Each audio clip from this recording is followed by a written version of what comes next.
BJP's press conference are currently underway. Let's cut across to that. It's on a Prime Minister. नेतृत्व में भारत ने आज विश्व में जो अपनी स्थिति बनाई है वो हर भारतीयों को गर्व का अनुभव कराती है। ये सम्मान मात्र एक व्यक्ति के रूप में श्री नरेंद्र मोदी जी का सम्मान नहीं है, यह प्रधानमंत्री श्री नरेंद्र मोदी जी के द्वारा 140 करोड़ भारतवासियों की क्षमता और उनकी उत्कृष्टता को वैश्विक धरातल पर स्थापित करने का यह प्रतीक है।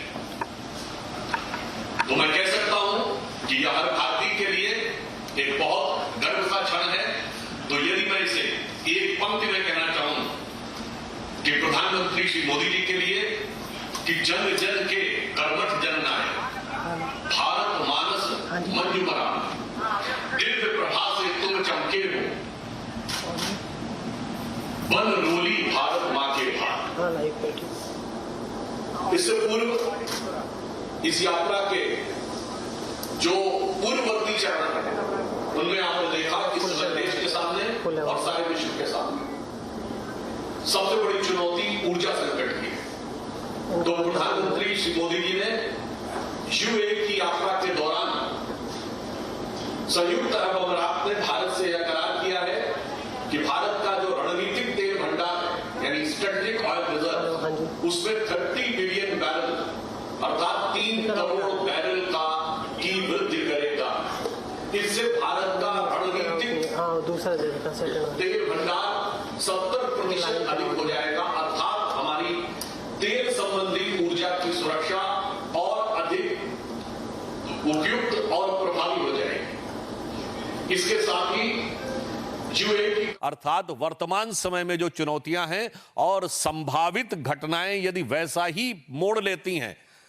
जैसे आसन्न संकट दिखाई पड़ रहा है तो उस समय यह भारत के लिए अत्यंत महत्वपूर्ण होगा।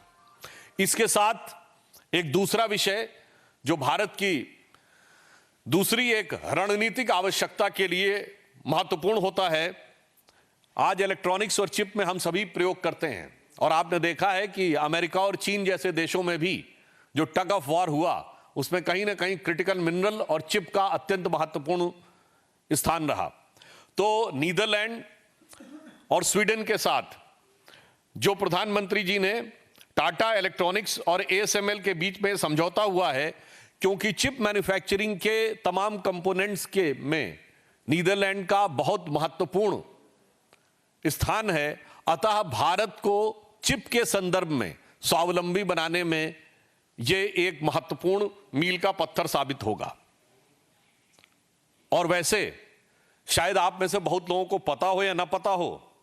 व्यापार की दृष्टि से भारत और नीदरलैंड के बीच में यह संबंध है कि दुनिया की पहली कंपनी जिसने पब्लिक इश्यूज निकाले थे वो सन 1602 में डच ईस्ट इंडिया कंपनी थी, जो दर्शाता है कि उस जमाने में पब्लिक इशू लगाना यानी जनता अपना पैसा लगाने को तैयार हो तो वो इंडिया के नाम पर ही लगाने को तैयार हुए थे, क्योंकि उन्हें भरोसा था कि भारत से व्यापार होगा तो निश्चित रूप से उनको लाभ होगा। तीसरा महत्वपूर्ण कार्य यह हुआ कि 11वीं सदी की चोल साम्राज्य की राजा राजा चोल और कोलोत्तुंग चोल के सम्राट के कार्यकाल की ताम्र प्लेटें जो 1000 वर्ष पुरानी भारत की प्राचीन सभ्यता और उसकी महानता, उसकी दक्षता का प्रमाण देती हैं, उनको भी भारत वापस लाने का निर्णय वहां की सरकार ने किया और इसके लिए प्रधानमंत्री जी ने अत्यंत विशेष रूप से प्रयास किया। और हर भारतीय को इस बात की प्रसन्नता है कि भारत की यह प्राचीन सांस्कृतिक विरासत, आज 1000 वर्ष पुरानी विरासत लगभग 200 साल पहले जो यहां से चली गई थी वो आज पुनः वापस आ रही है। अतः हम ये कह सकते हैं, और वैसे थोड़ा सा डाइग्रेस होते हुए, चोल साम्राज्य जिसका प्रभाव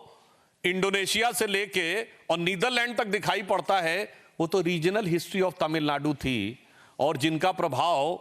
केवल सल्तनते शाह आलम दे लाल किले ते पालम था वो नेशनल हिस्ट्री होती थी। तो थोड़ा इस विषय पे भी देश के प्रबुद्ध लोगों का यह प्रकरण ध्यान आकर्षित करता है। और इसलिए हम यह कह सकते हैं कि प्रधानमंत्री श्री नरेंद्र मोदी जी का यह विदेश दौरा रणनीतिक दृष्टि से, यानी हमारी ऑयल रिक्वायरमेंट्स, आर्थिक दृष्टि से प्रत्यक्ष विदेशी निवेश और चिप, सेमीकंडक्टर्स और हाइड्रोजन एंड ग्रीन एनर्जी, और सांस्कृतिक दृष्टि से अर्थात चोल साम्राज्य की ताम्र पत्रों का वापस आना। अतः रणनीतिक, आर्थिक और सांस्कृतिक दृष्टि से एक अभूतपूर्व और ऐतिहासिक दौरा साबित हुआ है। विश्व की इन चुनौतीपूर्ण परिस्थितियों में प्रधानमंत्री श्री नरेंद्र मोदी जी के नेतृत्व में भारत जिस कुशलता के साथ चला है, तो मैं पुनः यह कहना चाहूंगा प्रधानमंत्री जी के लिए और हमारे विपक्षी लोगों के लिए, क्योंकि वो प्रधानमंत्री जी और हमारी सरकार की नीति को समझने में अक्सर असफल होते हैं। हम एक से एक चुनौतियों का सामना करते हुए प्रधानमंत्री जी उसमें से कोई ना कोई समाधान निकाल लेते हैं